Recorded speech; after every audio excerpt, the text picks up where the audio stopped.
Sama-sama kita berdoa. Terima kasih Bapa Surgawi, kami bersyukur buat anugerah-Mu. Terima kasih buat kasih-Mu, hidup-Mu yang melimpah memenuhi seluruh kehidupan kami. Terima kasih, kami bersyukur biar malam hari ini kami terus dipenuhi dengan anugerah kasih-Mu. Kami dipenuhi dengan hidup-Mu yang melimpah memenuhi hidup kami. Terima kasih Bapa, terima kasih Engkau Allah yang berdaulat di tengah-tengah persekutuan kami malam hari ini. Engkau Allah yang terus menuntun memimpin kami untuk kami terus berjalan seturut dengan kehendak dan rencana-Mu. Terima kasih Bapa, kami bersyukur kami memulai persekutuan kami malam hari ini. Dalam nama Tuhan Yesus, haleluya, amin. Ajaib sungguh anugerah-Mu.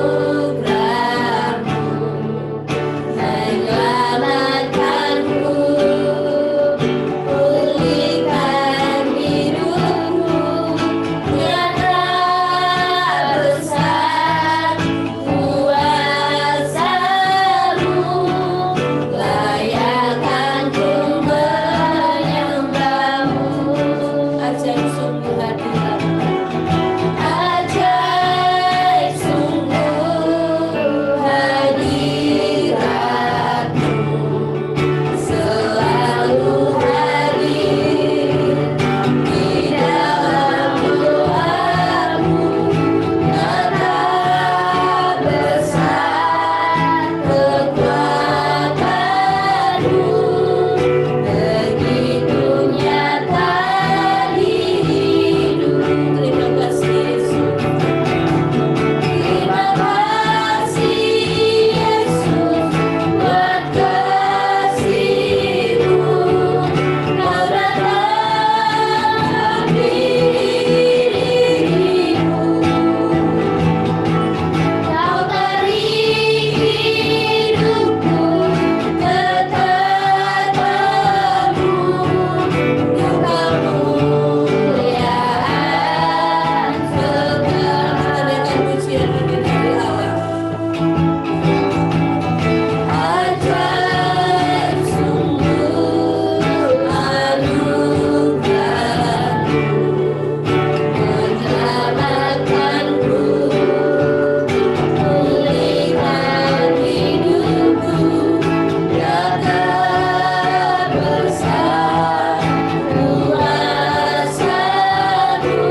kami muliakan Engkau selamanya.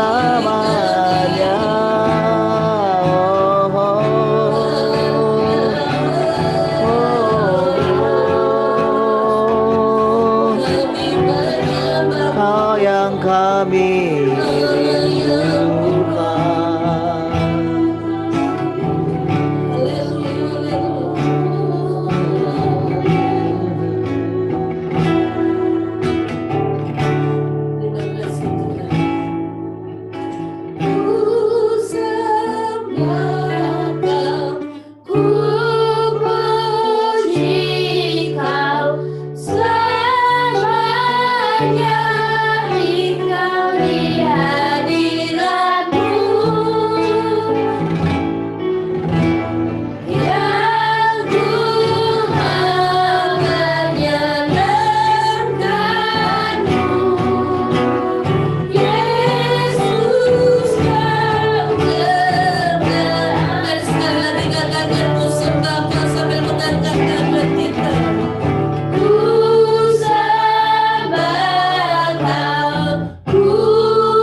segalanya di dalam hidup kami Tuhan.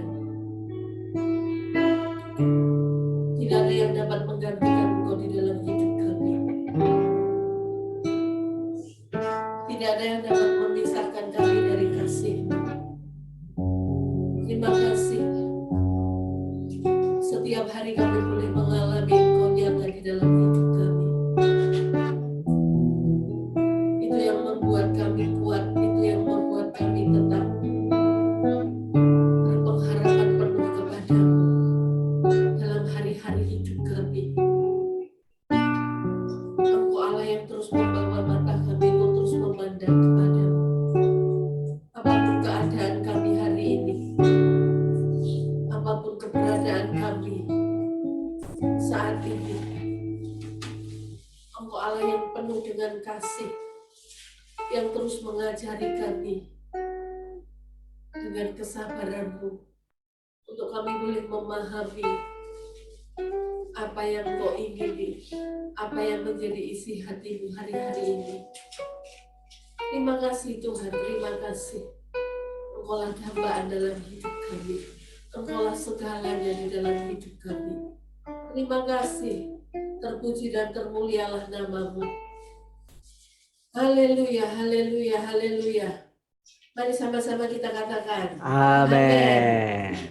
Haleluya.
Tiada terukur besar kasih setia Tuhan. Amin. Amin.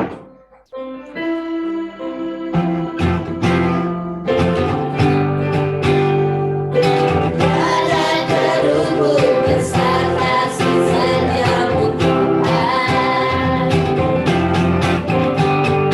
Panjang dan lebarnya melebihi lautan.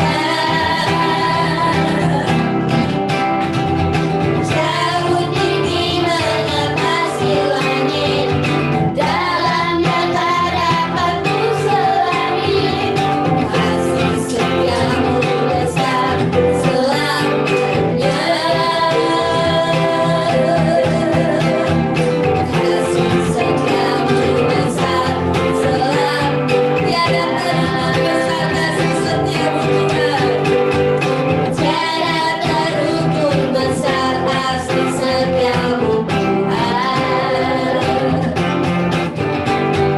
Panjang dan lebarnya melebihi lautan.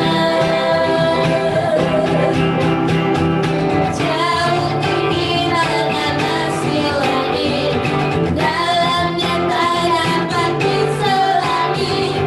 Kasih setiamu besar selamanya. Kasih setiamu besar selamanya. Hatiku bersyukur, hatiku bersyukur, jiwaku memuji, mulutku pun bersorak memuji Engkau. Yesus, ajaib perbuatanmu, besar anugerahmu, akan berhenti ku memuji namamu. Hatiku bersyukur, hatiku bersyukur, jiwaku memuji, mulutku bersorak memuji Engkau. Yesus, ajaib perbuatanmu, besar anugerahmu, hatiku memuji namamu. Tiada terukur besar kasih setiamu Tuhan. Haleluya. Panjang dan lebarnya melebihi lautan. Jauh tinggi mengatasi langit, jauh tinggi mengatasi langit, dalamnya tak dapat diselami. Kasih setiamu besar selamanya. Kasih setiamu besar selamanya. Kasih setiamu besar selamanya. Kasih setiamu besar selamanya. Haleluya. Kasih setia Tuhan tidak pernah berubah bagi kita. Amin. Amin. Haleluya. Dan kita siapkan hati kita untuk diisi dengan perkataan-perkataan Allah yang menghidupkan hidup kita. Terima kasih Tuhan, terima kasih. Kasih-Mu terus melimpah memenuhi hidup kami. Kasih-Mu selalu baru setiap hari bagi kami Tuhan. Itu yang membuat kami hidup untuk terus memandang kepada-Mu. Haleluya.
dunia berputar, namun kasih-Mu tetap selamanya. Janji-Mu Tuhan tak pernah berubah.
Bersinar,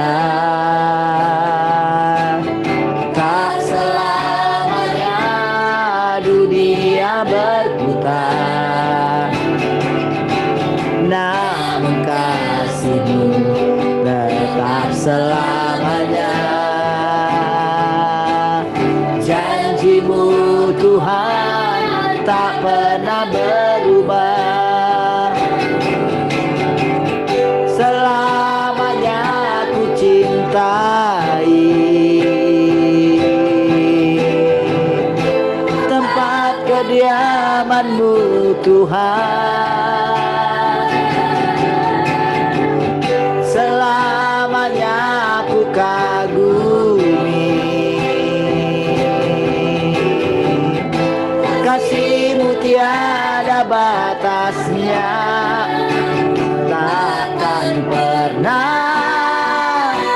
Kau ku ingkari, kasih-Mu selalu ada. Takkan pernah Kau ku ingkari, kasih-Mu selalu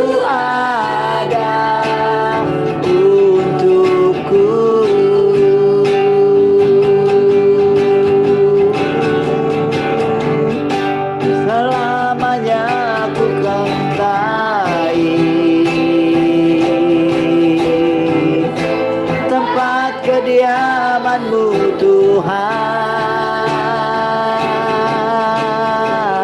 Selamanya ku kagumi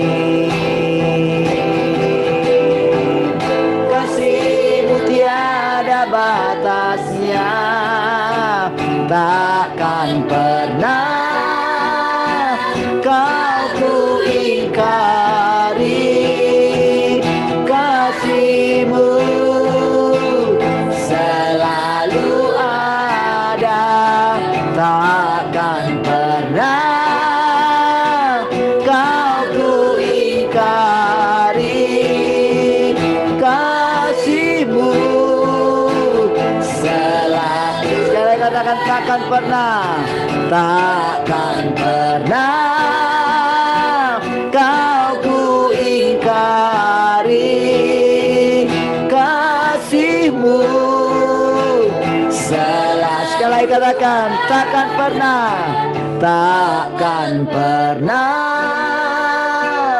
Kau ku ingkari, kasih-Mu selalu ada untukku.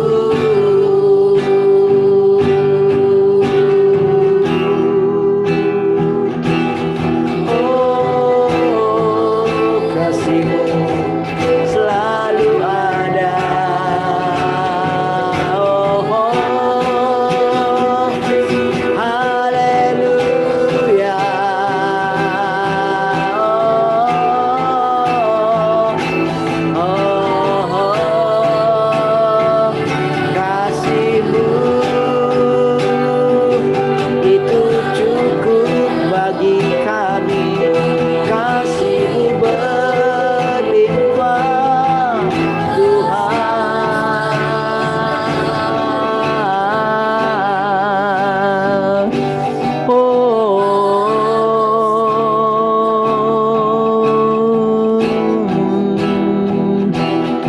kasih-Mu sungguh ajaib. Haleluya, terima kasih Tuhan, kami bersyukur malam hari ini. Oh, kami boleh bersekutu kembali. Kami boleh memuliakan Engkau Tuhan. Kami bersyukur Engkau terus membawa kami semakin melekat dengan Engkau. Terima kasih Tuhan, kami bersyukur. Mari silakan Engkau berkata-kata bagi kami kembali. Oh, kami buka hati kami, roh kami, jiwa kami untuk boleh diisi dengan segala hikmat-Mu Tuhan. Kami bersyukur Engkau selalu ada di sini. Terpujilah Tuhan untuk selama-lamanya. Mari semua kita yang mengasihi Tuhan sama-sama katakan amin. Baik, puji Tuhan. Shalom semua. Baik, puji Tuhan ya. Sekarang kita masuk ke kembali ya ke bab 58 ya. Baik.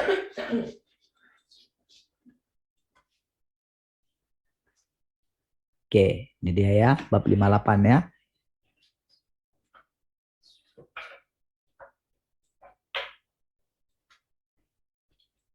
Oke. Setelah memahami maksudku, engkau akan menjadi mampu memperhatikan bebanku, dan engkau dapat memperoleh terang dan penyingkapan, serta mendapatkan kelepasan dan kebebasan. Oke.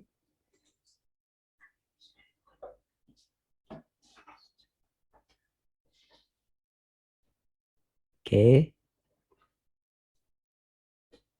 Perhatikan ya. Setelah memahami maksudku, engkau akan menjadi mampu memperhatikan bebanku, dan engkau dapat memperoleh terang dan penyingkapan serta mendapatkan kelepasan dan kebebasan. Ya.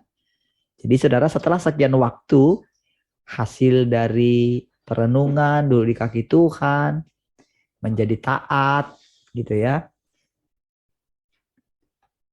mengalami firman Tuhan dalam perjalanan setiap hari, mengandalkan firman Tuhan, maka kita mulai perlahan demi perlahan mulai memahami maksud Tuhan yang sesungguhnya. Ya, kita berdamai sekali lagi dengan Tuhan gitu ya. Kita mengaku bersalah gitu ya, dan tidak mungkin lagi kita itu salah mengerti tentang Tuhan gitu. Kita mulai sadar bahwa Tuhan berdaulat sepenuhnya atas hidup kita. Ya. Itu penting ya kalau kita sampai kita menyadari kalau Tuhan berdaulat sepenuhnya. Jadi tak perlu kita khawatir. Tak perlu kita takut. Yang paling perlu adalah kita terus belajar berani menghampiri Tuhan. Ya, tak jemu-jemu gitu. Terus rendah hati. Ya.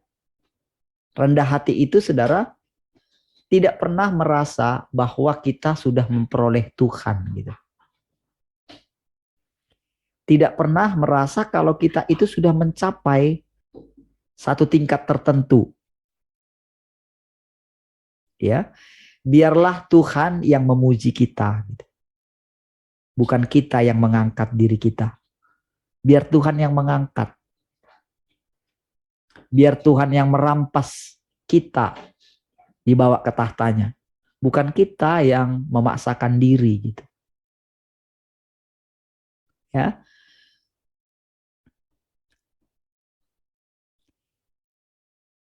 Jadi dikatakan setelah itu barulah kita mampu memperhatikan apa sih bebannya Tuhan sebetulnya gitu.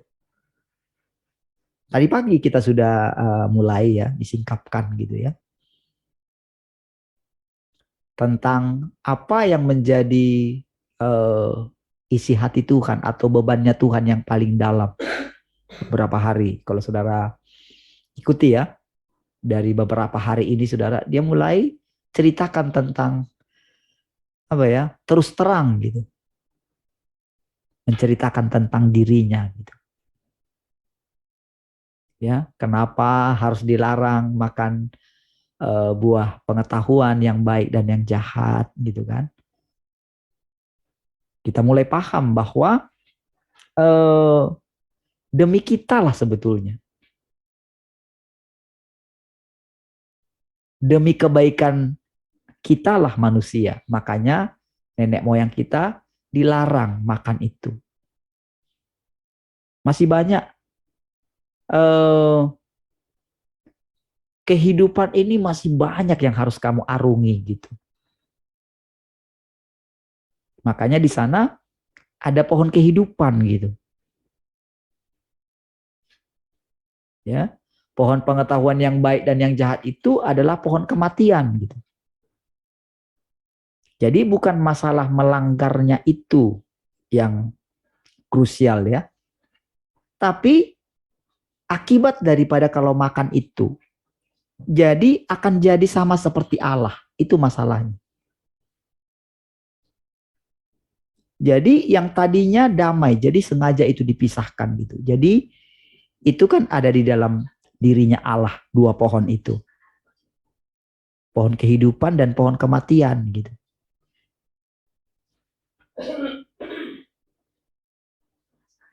Jadi walaupun namanya pohon pengetahuan yang baik dan yang jahat, tapi sebetulnya artinya itu adalah pohon kematian. Karena kalau dimakan itu nanti mati. Matinya itu bukan masalah gak punya hubungan dengan Tuhan. Bukan itu loh masalahnya.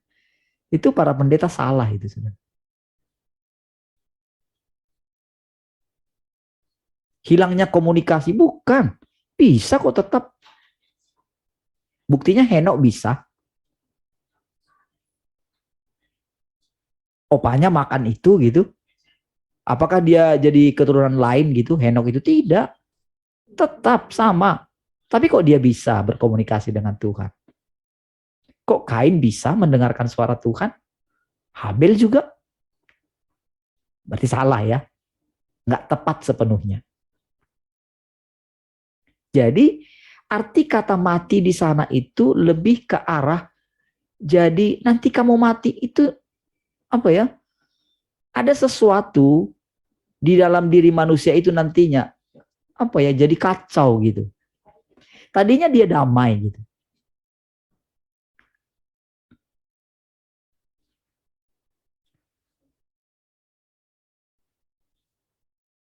Begitu seseorang mengetahui tentang manfaatnya uang, kalau nggak punya uang nggak bisa makan, maka seorang anak kecil akan mempertahankan uang. Coba saudara tes aja sama anak kecil gitu. Begitu dia tahu warna-warna uang gitu, ini untuk ini bisa beli ini bisa beli itu, maka dia akan memilih. Dua anak yang sama umurnya gitu, tapi yang satu tidak tahu nilai uang, begitu dikasih uang apa saja, baginya ya karena dia nggak tahu nilai. Tapi bagi yang tahu nilai, dia akan memilih gitu, yang lebih tinggi nilainya. Jadi disitulah sebetulnya akarnya semuanya. Begitu mengetahui. Makanya dikatakan pohon pengetahuan. Nah, jadi tepat dia itu ketika makan itu, jadi langsung bereaksi gitu. Obatnya langsung bereaksi. Racunnya langsung bereaksi. Semuanya langsung bereaksi. Bumi pun langsung bereaksi. Terjadi langsung permusuhan gitu. Terjadi kekacauan.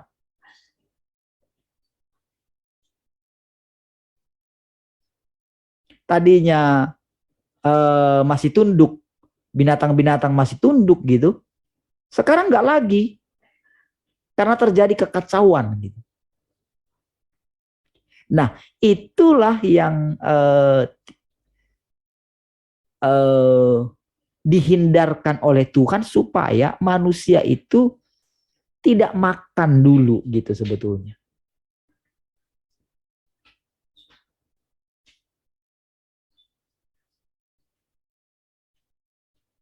Di situ masalahnya ya.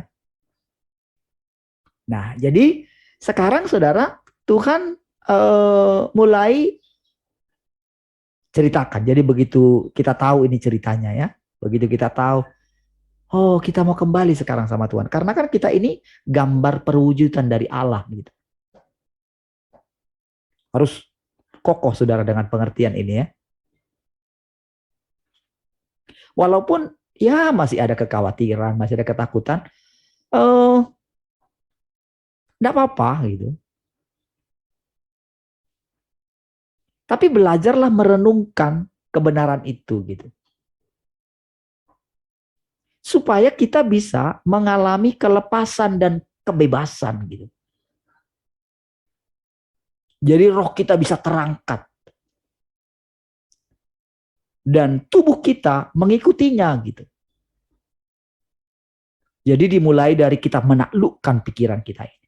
Siapapun bisa ya, anak-anak pun ketika mendengarkan ini kan nggak sulit ya. Apalagi yang sudah sekolah agak tinggi sedikit ya, SMA, SMP pun udah bisa.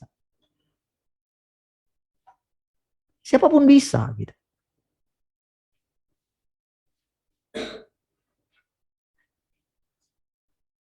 Jadi dari sekarang haram hukumnya kalau anak-anak khawatir.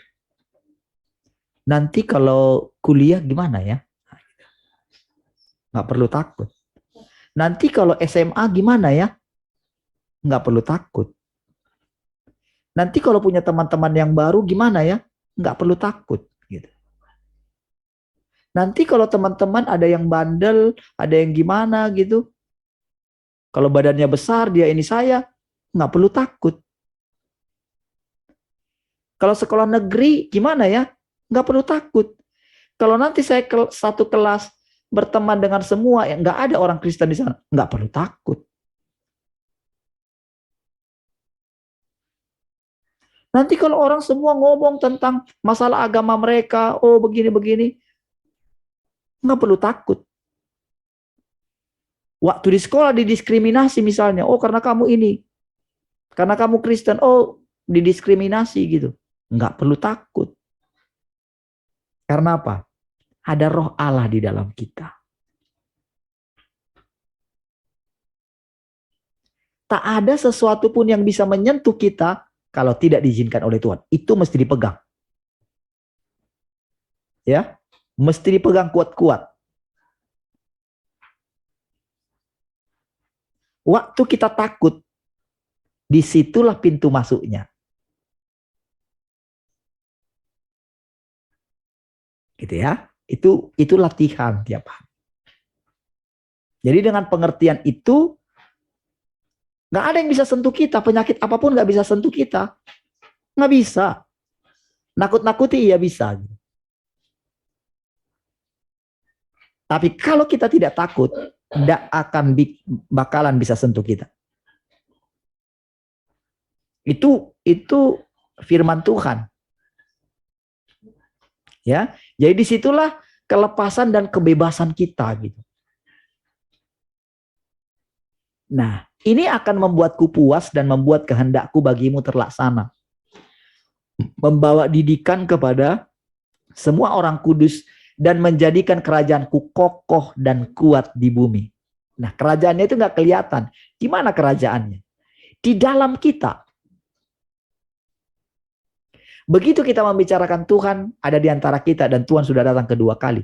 Begitu kita ngomong itu perkataan itu dan kita percaya perkataan itu, maka kepercayaan kita itu membangun kerajaan.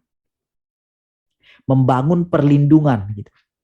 Membangun atmosfer gitu. Makin lama makin kuat.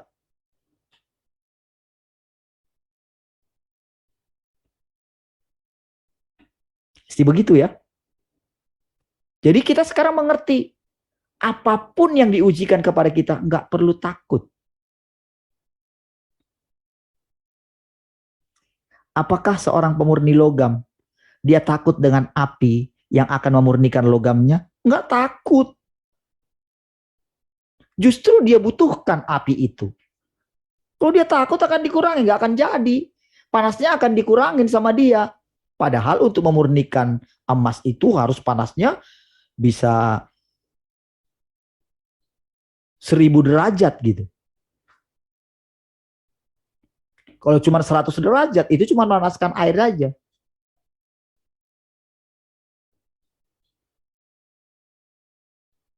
Jadi nggak perlu takut. Pegang prinsipnya itu. Dan tak perlu menganggap, Tuhan, kenapa sih harus aku? Wah, itu pilihan dia, dan pilihan dia itu privilege, saudara. Satu kehormatan. Ya. Menjadikan kerajaanku kokoh, katanya. Hal yang sangat penting sekarang ini adalah memahami maksudku. Inilah jalan yang engkau semua harus masuki. Dan bahkan inilah tugas yang harus dipenuhi setiap orang. Gitu ya, memahami maksudnya Tuhan. Oke ya, jangan sia-siakan waktumu. Jangan habiskan energi imanmu untuk memikirkan sesuatu yang udah dipelihara sama Tuhan, udah diatur oleh Tuhan, udah ditentukan oleh Tuhan. Ya, kalau anak-anak yang masih sekolah, seperti saya bilang tadi ya, ada yang mau SMP, ada yang mau SMA, ada yang mau kuliah, nggak perlu takut sedikit pun, gitu. Ya, lihat ini, firmanku adalah obat yang manjur, yang menyembuhkan segala macam penyakit. Segala macam penyakit. Penyakit jasmani dan penyakit rohani. Firman-Nya sanggup menyembuhkan semua. Ya, segala macam bentuk penyakit. Asalkan engkau mau datang ke hadapanku, aku akan menyembuhkanmu dan mengizinkanmu melihat kemahakuasaanku. Perbuatan-perbuatanku yang ajaib, kebenaranku dan kemegahanku. Asalkan engkau mau datang ke hadapanku. Saudara, hal ini nggak bisa diajarin. Secara teori nggak bisa. Harus saudara praktekkan. Dan saudara harus menemukan jalan sendiri.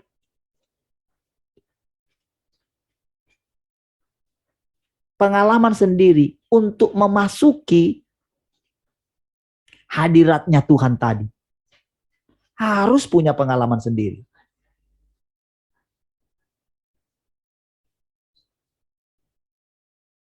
Jadi ini nggak bisa ditunjukin, oh hadirat Tuhan ini kayak gini. Nggak bisa.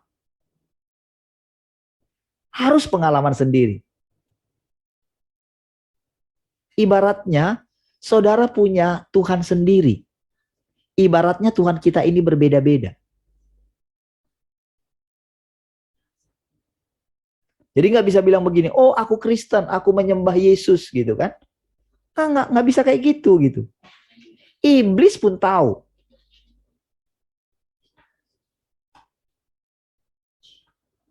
Tetapi dia ditentukan tidak bisa melihat atau mengalami lagi persekutuan dengan Allah. Nggak bisa lagi. Dia nggak bisa lagi memperoleh hidup daripada Tuhan itu sendiri. Nggak bisa. Tuhan sudah tetapkan itu. Tuhan sudah tetapkan dia untuk dimusnahkan. Nggak ada kita misalnya bilang gini, oh berdamai gitu. Enggak. Pola pikirnya yang salah.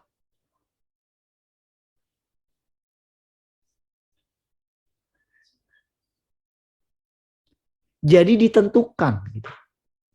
Sejak dari semula. Apanya yang menentukan? Ini bukan masalah adil tidak adil, bukan. Ini masalah ketentuan daripada pencipta gitu. Ini tak ada sedikit pun masalahnya adil dan tidak adil gitu. Ya, jadi kita juga nggak bisa melihat ketika kita melihat orang lain hidup mereka itu enak rasanya, mereka nggak takut akan Tuhan, enjoy gitu, mereka bebas rasanya. Nggak usah khawatir.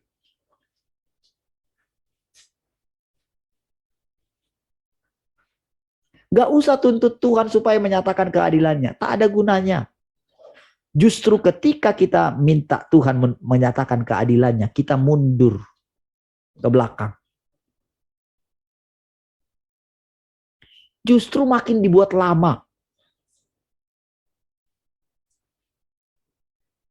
Jadi lebih baik nikmati Tuhan. Lebih baik berjalan terus bersama dengan Tuhan. Mengenai apa diri kita, mengenai apa rasanya kita sulit sekali gitu, jangan takut gitu.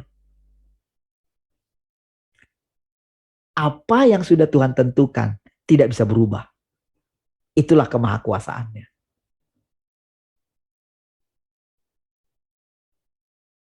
Jadi saudara, asalkan engkau mau datang ke hadapanku. Datang ya. Jangan pikirin tentang masa depanmu. Tuhan yang mikirin masa depan kita. Masa depan kita adalah masa depan yang penuh pengharapan. Jangan tetapkan, oh nanti aku akan begini, aku akan begini. Jangan tetapkan. Tuhan yang sudah menetapkan. Dan ketetapannya adalah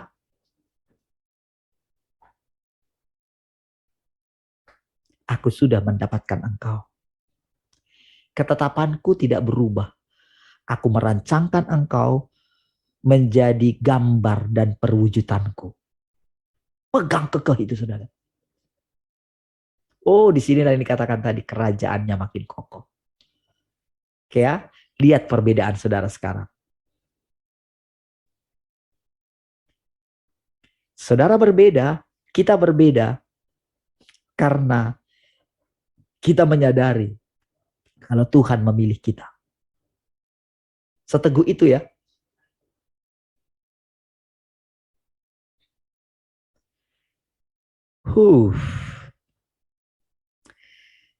Selain itu, aku akan memberimu kesempatan untuk melihat sekilas kerusakan dan kelemahanmu sendiri. Disuruh katanya sekilas katanya. Ya. Dengan kita datang kepada Dia, kita diizinkan. Tentu tujuannya apa? Kenapa dikatakan sekilas? Tujuannya supaya kita sadar gitu. Bahwa kita sangat membutuhkan obat, vitamin, protein, balsam, apa saja untuk menyembuhkan kerusakan kita. Dan hanya kita dapatkan di hadirat-Nya. Jangan simpan ya, jangan punya keinginan di hadapan Tuhan. Dia lebih tahu.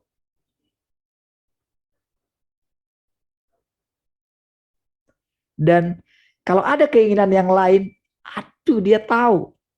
Sebelum ada keinginan itu dia sudah di belakangnya. Gitu. Dia perhatikan. Begitu muncul keinginan itu saudara. Tuhan sudah tahu.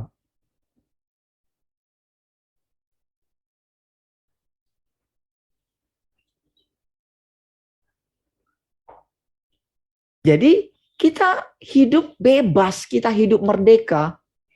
Dan bagaimana prosesnya kita itu diselamatkan, dibebaskan, itu sesuatu yang ajaib.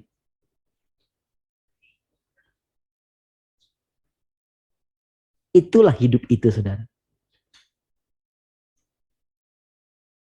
Itulah nanti, keadaan itulah nanti yang membuat kita tertarik terus untuk semakin dalam bersekutu dengan Tuhan. Tak habis-habis kasihnya katanya. Rahmatnya tak habis-habis. Anugerahnya tak habis-habis. Kasihnya tak habis-habis. Gimana caranya gak habis-habis ya? Kalau kita kan, kesabaran kita kan terbatas ya. Kasih kita terbatas. Tuhan gak terbatas.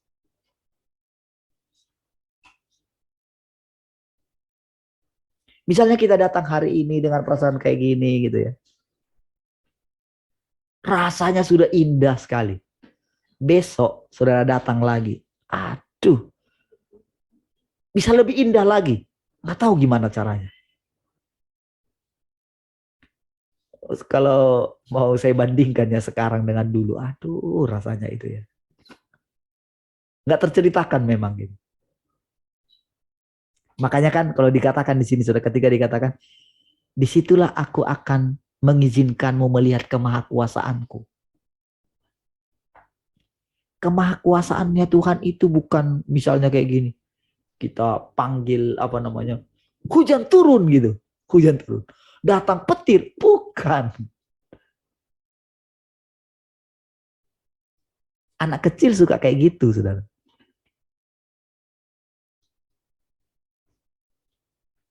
Anak kecil suka, oh, membangkitkan orang mati misalnya kayak gitu. Udah hebat rasanya. Buat mujizat udah hebat rasanya. Bukan. Itu masih anak kecil.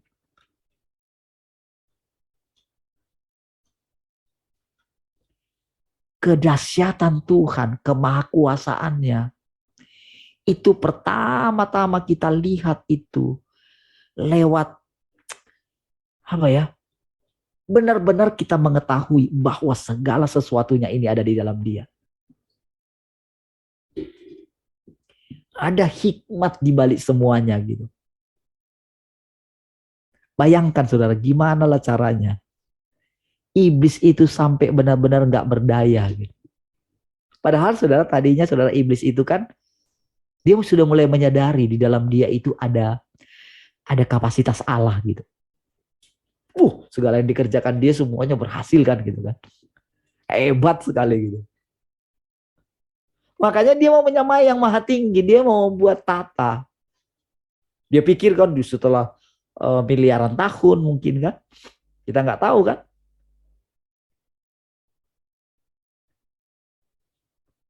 Jadi diam-diam dia membangun kerajaannya. Sepertiga malaikat ngikut dia gitu. Dia pikir dia itu bisa boikot Allah gitu. Bayangkan kekonyolannya dia gitu.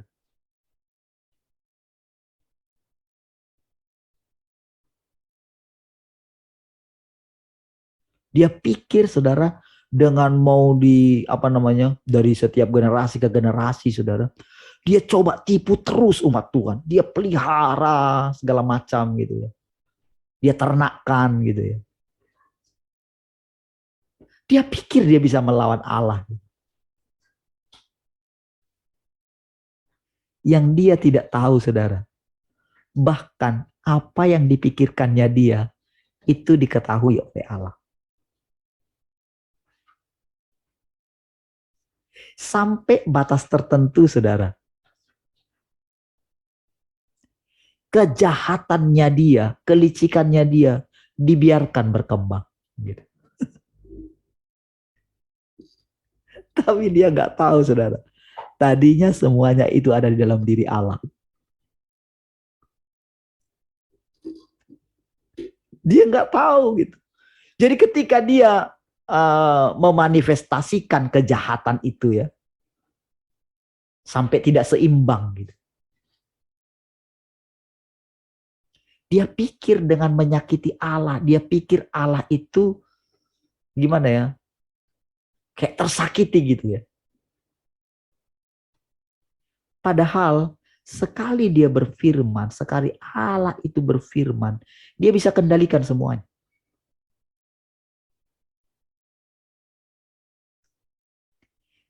Tahta Allah itu benar-benar tak mampu dia raih. Tak mampu dia masuki. Saudara, semakin dia mencoba memahami Tuhan, memahami Allah, makin stres lah dia. Dia lupa kalau dia itu ciptaan.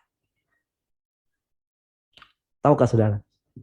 Begitu kita mendapatkan perenungan seperti itu, aduh. Disitulah saudara, kita benar-benar saudara, di dalam kita saudara, pada akhirnya saudara, kita merasakan bagaimana hidupnya Tuhan itu makin lama makin berlimpah di dalam kita. Justru saudara, kalau manusia pertama ketika mereka makan buah dari pohon pengetahuan itu, kan itu racun ya. Tahu nggak? Ketika kita makan hidupnya Tuhan setiap hari, itu kita makan lawannya racun itu, saudara.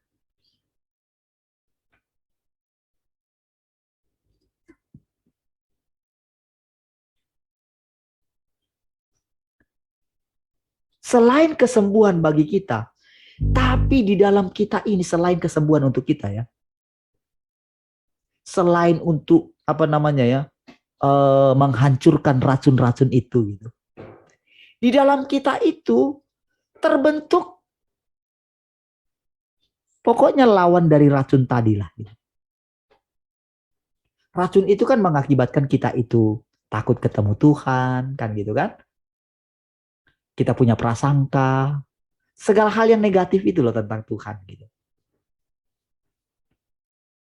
Orang yang makan itu gitu, apa namanya? Dia itu hidupnya tertolak gitu. Nggak bisa datang kepada Tuhan. Dia mencoba ingin terus berusaha berkenan di hadapan Tuhan. Nggak bisa. Itu akibat daripada racun.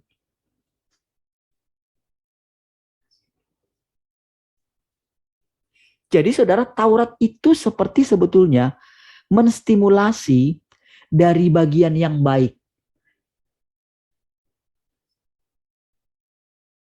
Jadi orang itu sekarang jadi begitu dia salah gitu ya. Salah. Jadi begitu datang Taurat, orang berusaha menjadi baik. Tetapi justru itu membuat orang akhirnya jadi begitu bergolak antara yang jahat dengan yang baik. Yang baik itu merasa aku sudah begini. Itu keadaan itu adalah Ayub yang paling ini. Diwakili oleh Ayub. Jadi ketika dia dicobai oleh iblis gitu. Kan sengaja kan nggak diketahui oleh Ayub.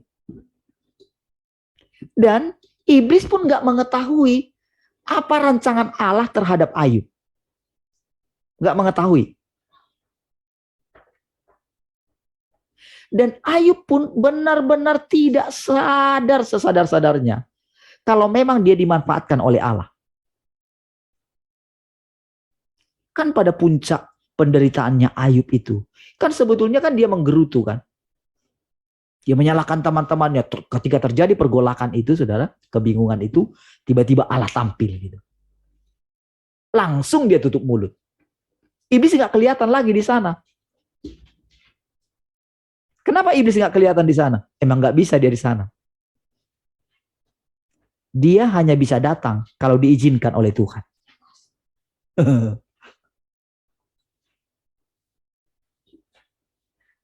Jadi tiba-tiba saudara misalnya kalau ada satu ruangan itu ya, tadinya kan ada pintu kan, kayak pintunya Doraemon itu, ingat pintunya Doraemon? Bisa masuk gitu kan?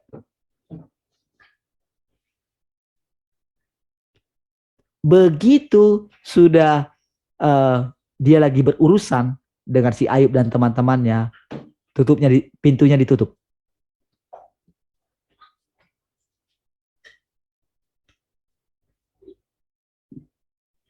Disitulah saudara Ayub itu, wah baru dia benar-benar berjumpa dengan Tuhan. Tahukah saudara, keadaan kita lebih baik dari Ayub. Jangan saudara bayangkan penderitaan mau seperti yang dialami oleh Ayub. Nggak usah. Nggak ada gunanya, saudara. Itu biarlah bagian Ayub gitu. Dan sebetulnya kita sudah mendapat bagian dari situ. Kita melanjutkan hidupnya dia saja kok.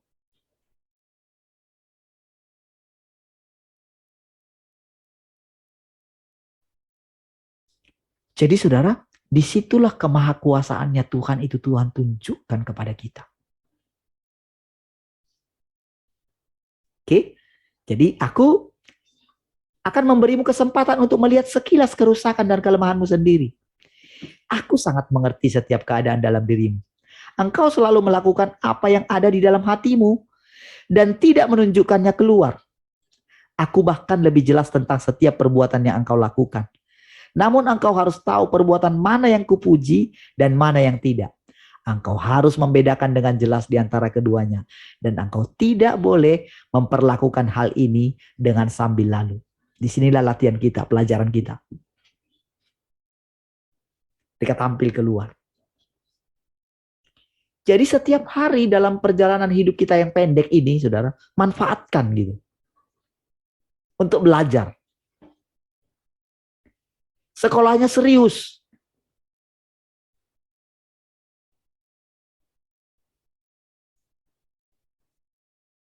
Yang lain itu nanti akan Tuhan tunjukkan.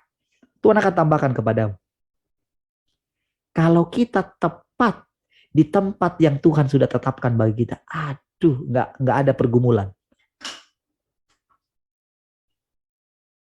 Kita bergumul, kita bergulat karena kita itu nggak belajar dengan tenang. Lihat. Dengan mengatakan, kita harus menunjukkan kepedulian terhadap beban Tuhan. Engkau hanya bermulut manis saja. Nah, berarti kan ini saudara ya, perkataan ini. Jadi orang bisa pintar ngomong, saudara. Oh, bisa khotbah rasanya gimana gitu. Tetapi kehidupan hanya bisa dialirkan oleh orang yang belajar dengan serius, mengalaminya.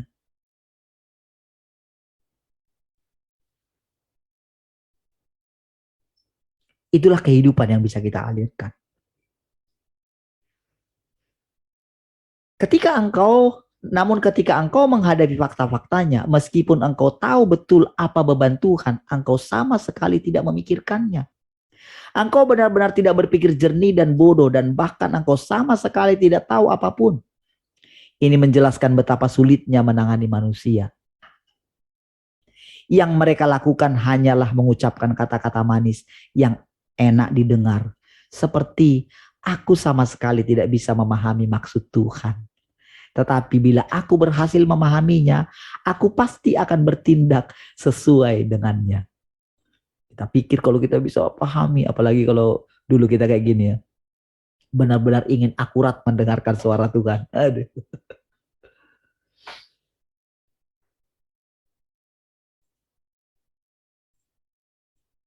Sehingga saudara, kita itu takut ngambil keputusan apapun gitu. Karena apa? Oh, aku belum mendengarkan suara Tuhan. Bukan begitu polanya. Polanya adalah, ya jalankan saja kehidupanmu, apa yang datang. Kesempurnaan kita tidak terjadi dalam 1 hari, 2 hari, 3 hari. Kesempurnaan kita tercapai ketika kita rendah hati, memikirkan, merenungkan Tuhan. Dengan rendah hati, kita latih diri kita datang ke hadirat Tuhan.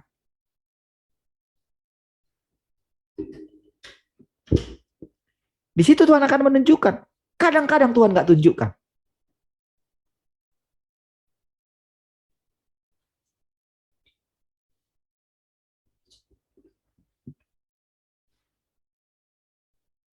Makanya kadang-kadang jawaban Tuhan, coba saudara perhatikan ya.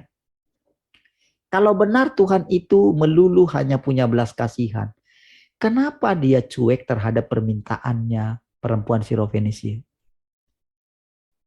Itu benar-benar saudara dia nggak mood gitu. Dia memang pada waktu itu hanya tahu pokoknya, aku ini hanya ditugaskan untuk orang Yahudi. Itu beneran, saudara nggak boleh bilang, oh dia hanya menguji perempuan. Nggak bisa kayak gitu. Pada waktu itu memang benar dia tahu panggilannya hanya untuk orang Yahudi.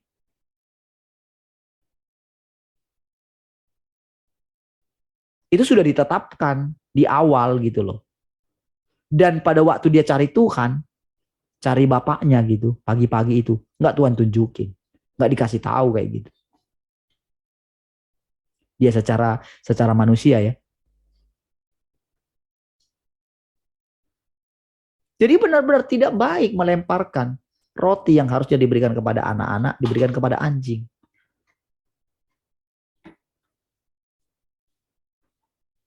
Oh, dengan perkataan, benar Tuhan. Tapi anjing juga makan remah-remah yang jatuh dari meja tuannya. Oh, tepat sekali saudara. Dia kagum sekali saudara. Dan saudara, Allah yang di dalam dia juga apa ya? Kagum. Jadi waktu dia kagum, waktu Yesus yang manusianya kagum, itu sebetulnya adalah perasaan daripada Tuhan itu sendiri, perasaan daripada Allah itu sendiri. Saya coba bedakan sedikit ya. Ini tujuannya untuk kita mengetahui pergerakan Tuhan di dalam kita. Jadi dia itu nggak maksa kita. Dia berinkarnasi dalam kita, dia nggak maksa kita. Kecuali kita itu benar-benar rasanya dia temukan kita rendah hati gitu ya. Maka dia tidak mau menyembunyikan pada kita gitu. Sama seperti dia tidak merahasiakan kepada Abraham. Dia ini nanti akan jadi bapa besar. Masa aku diamkan, aku mau melakukan ini katanya. Oh, dikasih tahu kita, saudara. Ketika kita itu benar-benar sudah menjadi anak sulung, oh, dia cerita sama kita, dia wariskan. Ibaratnya dia panggil anak-anak sulungnya. Anak sulung itu bukan berbicara siapa, bukan berbicara Paulus, Petrus, bukan. Anak sulung siapa saja bisa anak sulung.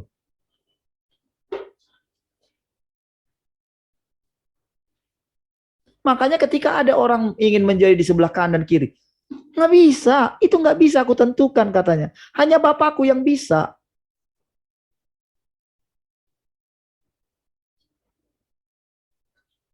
Termasuk kita nggak bisa kita bilang, oh aku ini anak sulung. Nggak bisa. Biarin aja, jalanin aja. Yang penting kita pandang Tuhan. Kalau boleh dikatakan, anaknya cuma satu, yaitu Yesus gitu. Firman itu. Gitu.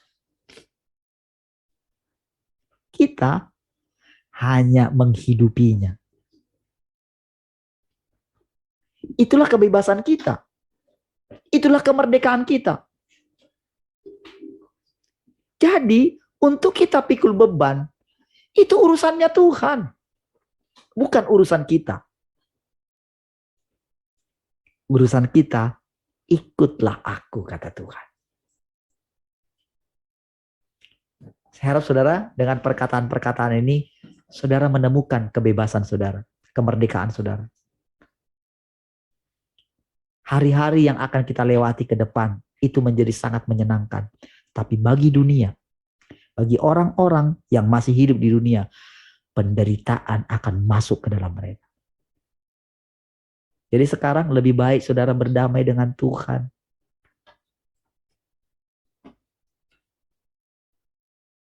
Hatimu ada di mana? Waktu yang kau berikan sama Tuhan sisa-sisa enggak?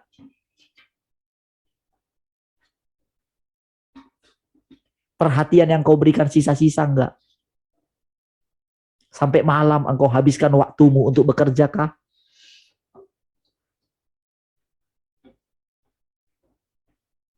Lalu sisa-sisanya engkau berikan. Engkau tampilkan dirimu, engkau tidak berani memunculkan dirimu. Karena engkau masih punya kesibukan yang lain.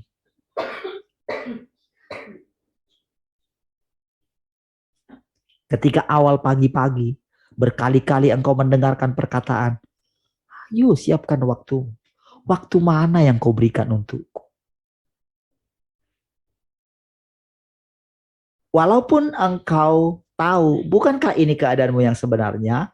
Walaupun engkau semua tahu maksud Tuhan dan engkau tahu apa penyebab penyakitmu, masalah utamanya adalah engkau sama sekali enggan menerapkannya. inilah kesulitan terbesarmu. Jika engkau tidak segera menyelesaikan masalah ini, itu akan menjadi penghalang terbesar bagimu.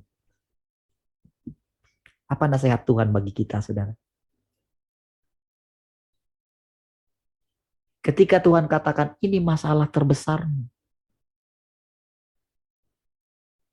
apa itu Tuhan? Gitu. Temukan. Saudara harus bisa menemukannya. Aku nggak mengerti maksud Tuhan. Kalau aku mengerti maksud Tuhan, pasti aku melakukannya. Tuhan bilang tadi apa? Itulah kebodohanmu. Kamu asal ngomong. Bukankah Tuhan ada dalam kita?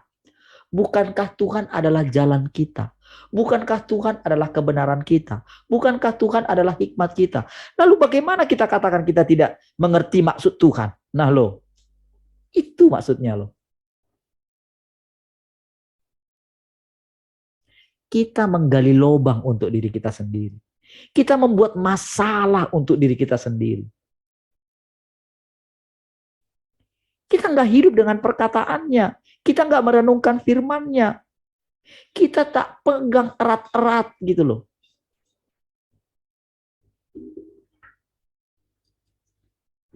Setiap kata-kata yang saudara dengar tiap hari, apalagi diingatkan dia, coba perhatikan. Ketika dikatakan coba perhatikan, perhatikanlah dengan sungguh-sungguh.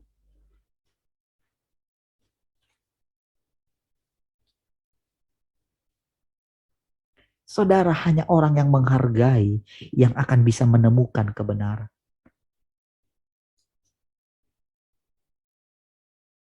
Ketika sudah dikatakan berulang-ulang, setiap kata saja, kalau satu kata saja katanya. Satu kata saja. Itu nilainya tinggi sekali. Apalagi beribu kata-kata yang kita dengarkan. Apalagi kalau diulang-ulang. Berarti Tuhan itu sangat sabar. Ada tujuannya katanya. Kalau dia ulang-ulang. Ada tujuannya. Lalu coba saudara. Kalau kita tidak menghargai kesabaran Tuhan mengulang-ulangnya. Kalau kita langsung berkata, oh aku sudah tahu itu. Coba betapa kurang ajarnya kita saudara. Kita merasa pintar. Kita merasa sudah tahu. Tapi menurut Tuhan kita paling bodoh, paling bebal gitu. Coba gimana coba? Beranikah saudara membayangkan wajahnya Tuhan?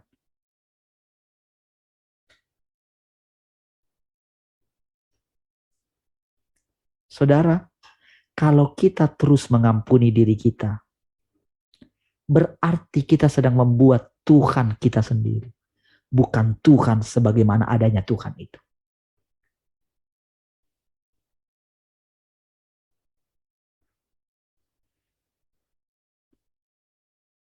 Ketika kita mulai menemukan rahasianya, dia mulai mendisiplinkan kita. Tahu nggak tujuan disiplinnya? Bukan kerugian kita, bukan. Memang rugi, daging kita itu rugi.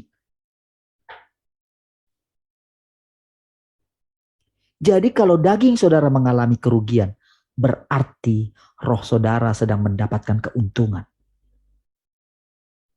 Berarti roh saudara lagi ada di puncaknya gitu.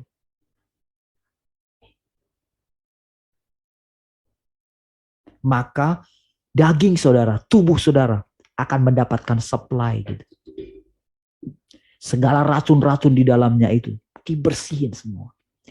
Kebodohan kita, kelambanan kita berpikir, itu disingkirkan semua, saudara.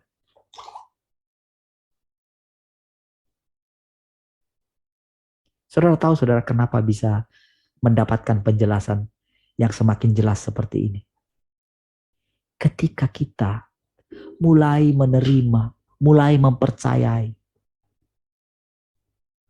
bahwa dia sudah datang. Arti kedatangannya yang kedua berbeda dengan kedatangan yang pertama. Kedatangan yang pertama, saudara, Tuhan katakan,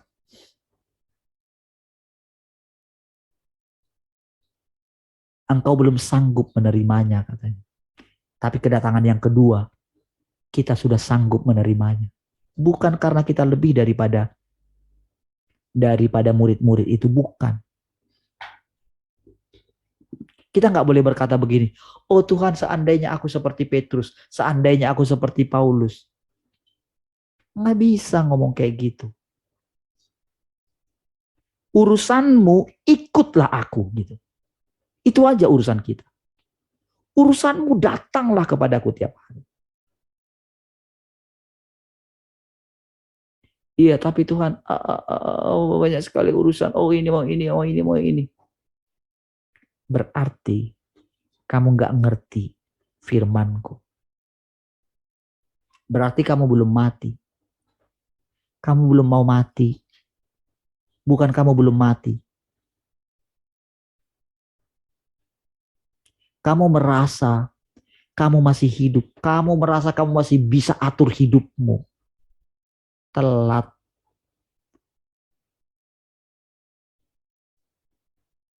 Kasih kita batas waktu, saudara. Saudara tak bisa mundur lagi dari Tuhan. Kalau mundur, aduh, selain rugi, aduh, kita harus mengalami apa yang harusnya nggak kita alami. Gitu.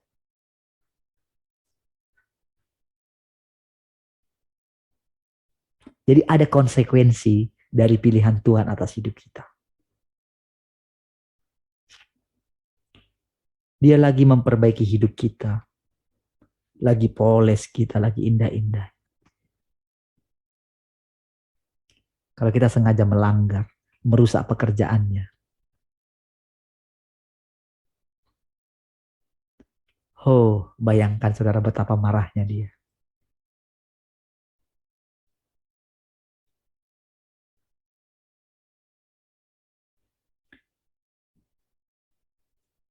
Saudara, hari-hari yang kita lalui, saudara.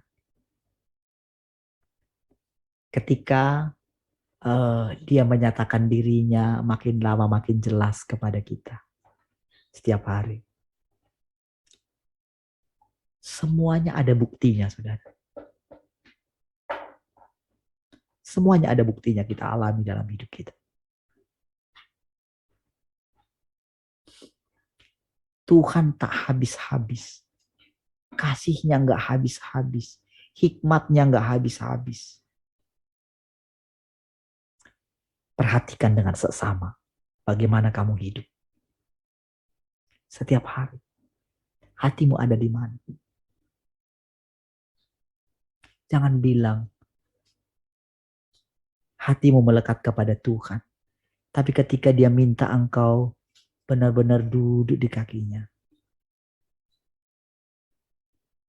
engkau terlalu sibuk. Padahal entah untuk siapa kesibukanmu itu. Nggak tahu. Mungkinkah kesibukanmu itu untuk Tuhan? Apakah Tuhan butuh uangmu?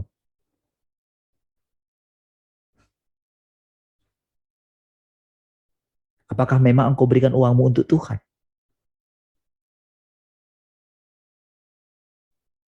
Kau berikankah? Apakah dia minta uangmu untuk memperlebar kerajaannya?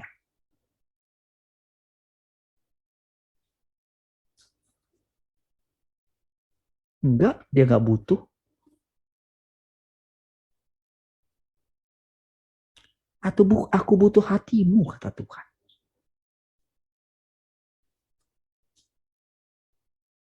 Ya kah?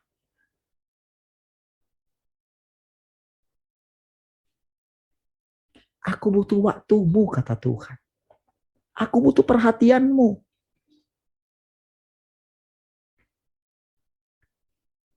Apakah benar-benar engkau perhatikan hatiku, kata Tuhan?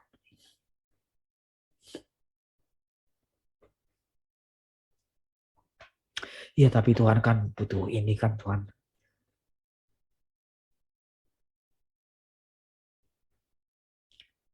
Oh, saudara, kalau saya ingat ya prosesnya. Ketika saking, apa namanya ya. Karena pengen rasanya gitu ya. Karena kan nggak melihat gitu. Uang itu turun dari sorga gitu. Nggak melihat dari mana gitu. Itu benar-benar kesal sekali, saudara. Sampai rasanya saudara saya acungkan tangan saya ke sorga gitu. Ketika saya ingat itu ya. Nggak bisa bayar uang sekolah anak saya gitu.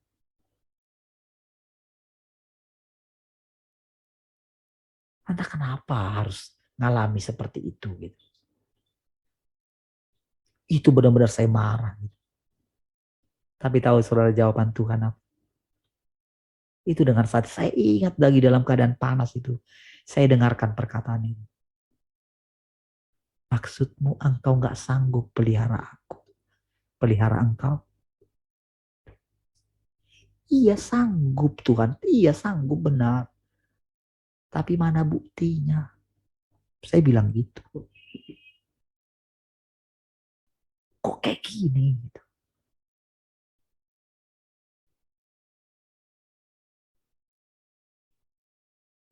Dalam hati saya mau kerja, saya takut. Tapi saya nggak tahu gimana caranya Tuhan. Itulah pergumulan, saudara.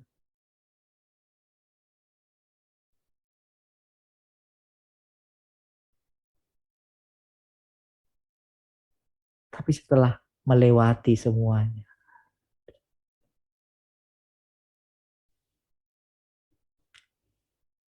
terlalu bandel saudara kita ini, saudara. Terlalu bebal.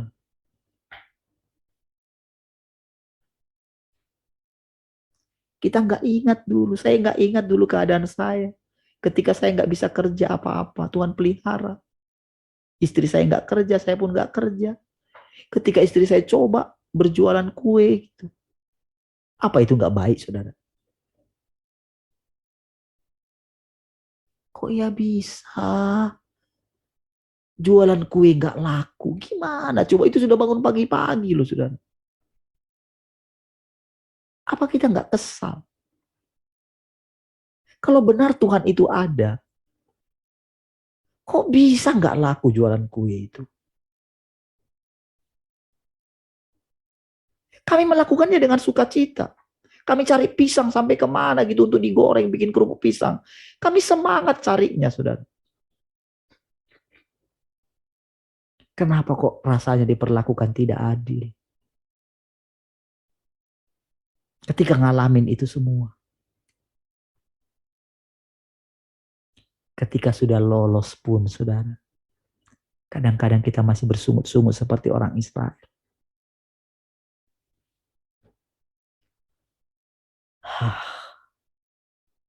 Saudara, perjalanan kita sudah jauh sekali, saudara. Berikan hatimu kepada Tuhan. Setiap hari, saudara, naikkan doa-doa yang dari hatimu yang paling dalam. Lihat, kalau ada kesal, jangan simpan kekesalanmu. Atau setidaknya, saudara, datanglah kepada Tuhan. Tuhan, aku tidak bisa menyembunyikan kekesalanku terhadapmu, Tuhan. Mungkin seperti itu lebih baik, saudara.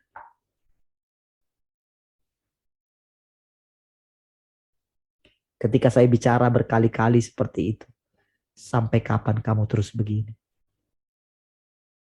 Tapi tahukah saudara, Tuhan itu sangat sabar. Kalau bisa kita ada sampai dengan hari ini, saudara.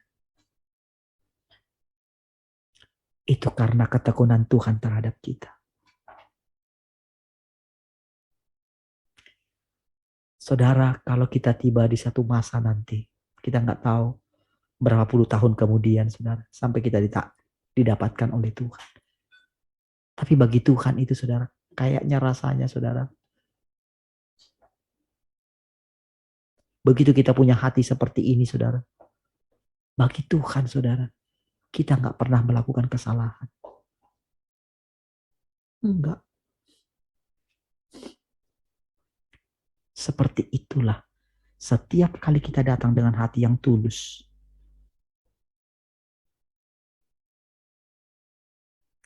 Kita nggak pernah melakukan kesalahan apapun di hadapannya. Itulah kasihnya yang nggak terbatas.